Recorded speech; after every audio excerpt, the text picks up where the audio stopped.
Shalom, selamat pagi. Bertemu kembali kita di dalam renungan. Dan sebelum kita mulai renungan hari ini, mari kita berdoa bersama-sama. Bapa di surga, terima kasih Tuhan. Kalau Tuhan udah mengizinkan kami boleh memiliki satu hari lagi Tuhan.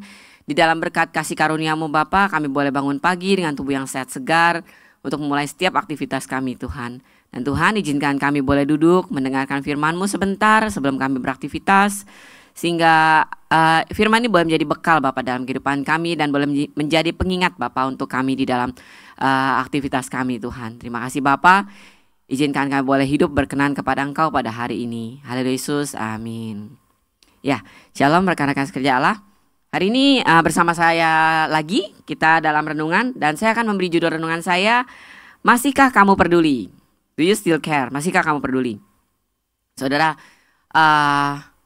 kita lihat ya akhir-akhir ini ya, kalau banyak banget berita-berita yang kita serap, yang kita dengar, yang kita tahu tuh ceritanya tuh ada orang bunuh diri lah karena ini karena itu gitu kan. Terus malah kalau saya boleh bilang makin hari tuh makin kelewatan bunuh dirinya, sampai ngajak sekeluarga gitu ya, istilah bunuh diri bareng-bareng gitu ya istilahnya. Lepas dari karena mereka punya masalah apapun saudara. Tapi itu adalah sesuatu hal yang buat saya itu level bunuh dirinya itu udah kelas di atas level bunuh diri yang cuma sendiri gitu istilahnya ya. Sekarang tuh mereka ngajak-ngajak sekeluarga bareng-bareng gitu bunuh diri kayak gitu. Nah, dan masih banyak deh hal-hal yang menurut saya tuh semakin hari itu semakin menjadi-jadi dalam hal yang buruknya ya. Nah, saudara, manusia itu belakangan hari ini karena kesulitan, karena apapun Bapak, kelihatannya tuh makin banyak yang depresi saudara. Sementara mereka itu depresi, mereka itu stres, mereka itu apa ya istilahnya dalam keadaan tertekan saudara. Tapi mereka itu nggak punya teman, nggak punya sahabat, nggak punya orang-orang yang peduli istilahnya, yang bisa mereka cerita gitu istilahnya ya. Mereka nggak bisa ngobrol, mereka nggak bisa ngomong, nggak bisa ada teman-teman yang mendukung, memberi kekuatan. Walaupun kita mungkin nggak bisa membantu secara langsung masalah dia apa, tapi ketika ada orang-orang peduli dengan dia, peduli dengan hidupnya, peduli dengan masalah dia di lingkungan sekitar dia, saudara, itu akan menjadi penolong, menjadi sesuatu kekuatan buat si orang itu. Nah saudara, kalau kita lihat keadaan seperti itu, kita tuh mikir bahwa memang dunia itu udah krisis kasih ya. Dan bukan cuma itu saudara, bahkan anak-anak sekarang kalau saudara lihat di sekolah di mana-mana ya, kita juga banyak dengar report tentang bullying yang dimulai dari anak-anak kecil saudara. SD pun udah ada yang bullying. Ada yang sampai kasusnya itu udah kriminal bullyingnya. Saudara, kenapa bisa seperti ini? Karena bullying ini udah dimulai dari di rumah. Serem ya saudara, apa orang tua ngebius anaknya di rumah? Bukan, mereka mungkin gak ngebius secara sikap tindakan. Nggak kayak kita dulu ya saudara. Kalau saya di generasi saya dulu itu kalau dipukul itu kalau di disiplin itu dipukul ya.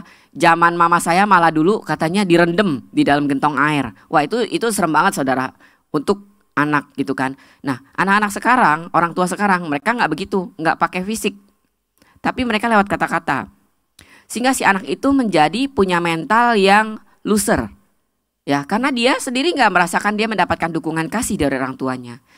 Otomatis itu akan membentuk si anak itu untuk melakukan hal yang sama terhadap teman-temannya di sekolah. Ketika dia melihat teman-teman dia yang lain yang dia bisa bully, dia bisa ganggu, dia bisa tekan gitu kan, dilakukan saudara.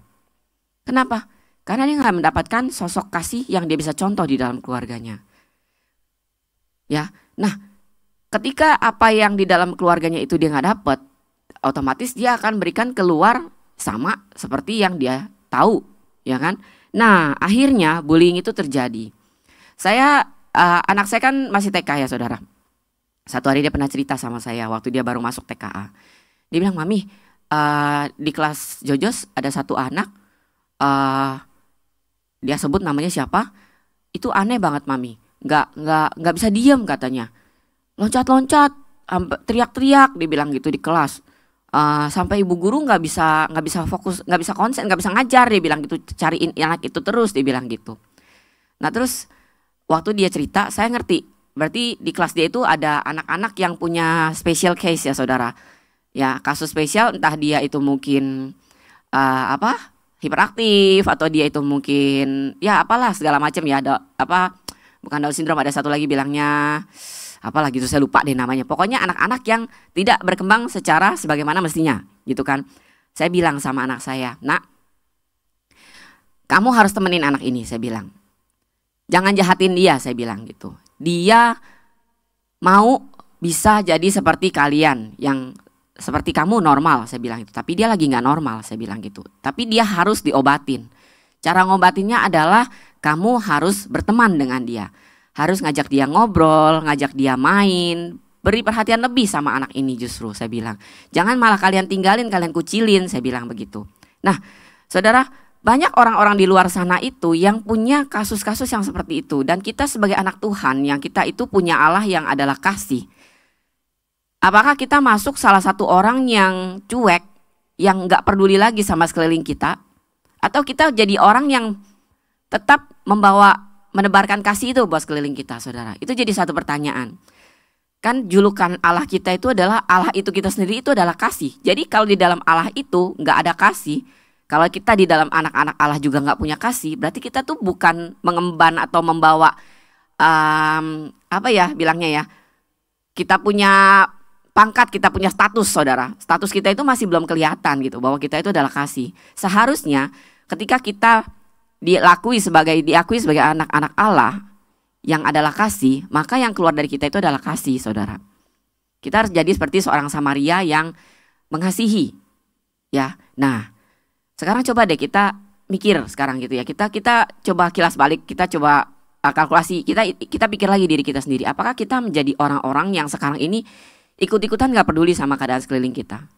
Atau ketika kita ada, orang-orang bisa merasakan bahwa kita adalah orang-orang yang mengasihi sesama kita, yang membangun sesama kita, memberi impact kasih itu kepada sesama kita. Coba cek. Dan kemudian pikirkan kembali, apakah status kita sebagai anak-anak kasih itu terpancar di dalam kehidupan kita? Ya, begitu aja renungan saya hari ini. Mari kita berdoa. Bapa di surga, terima kasih untuk segala berkat-Mu, untuk segala penyertaan-Mu, untuk segala firman yang Kau sampaikan Tuhan. Dan biar Tuhan kami sebagai anak-anak-Mu Bapak, anak-anak figur kasih itu Bapak, bisa memberikan kasih kepada sekeliling kami. Dan ketika kami ada Tuhan, mereka bisa merasakan kasih itu ada pada kami Tuhan. Bukannya malah kami juga sama gak peduli sama orang-orang Tuhan. Ajar kami Bapak untuk menjadi duta-duta-Mu Bapak dimanapun kami berada Tuhan. Terima kasih Tuhan. Haleluya Yesus, amin. Dan saya beri satu ayat penutup terakhir yang mungkin juga cukup rame di minggu ini. Di dalam Lukas 10 ayat 27. Jawab orang itu, "Kasihilah Tuhan Allahmu dengan segenap hatimu, dengan segenap jiwamu, dengan segenap kekuatanmu, dan dengan segenap akal budimu. Dan kasihilah sesama manusia seperti dirimu sendiri." Shalom, Tuhan Yesus memberkati.